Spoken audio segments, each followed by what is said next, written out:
এখনই মনে হয় যে ফাইন, এটা কি করলাম, কেন রাগ করলাম। ডালিউডের আলোচিত জুটি শাকিব খান ও অপু বিশ্বাসকে ঘিরে আবারও চর্চা শুরু হয়েছে সোশ্যাল মিডিয়াতে। বিশেষ করে অপু বিশ্বাসের দ্বিতীয় বিয়ে নিয়ে যে গুঞ্জন ছড়িয়েছে, এবার সে বিষয়ে মুখ করলেন শাকিব খান। চলুন শুনে আসি কি বললেন শাকিব খান।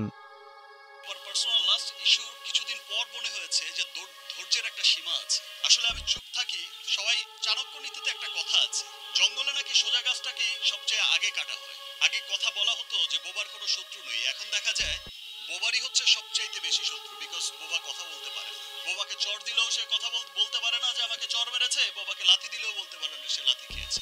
সো ওই বোবা থাকার এখন আর সময় নেই। এখন আসলে যে যেমন যেমন কুকুর তেমনই মুগুর দেওয়া উচিত। দর্শক, শাকিব খানের এমন কথা শুনে আপনার কাছে কেমন লাগলো তা কমেন্ট বক্সে জানিয়ে দিবেন। ধন্যবাদ।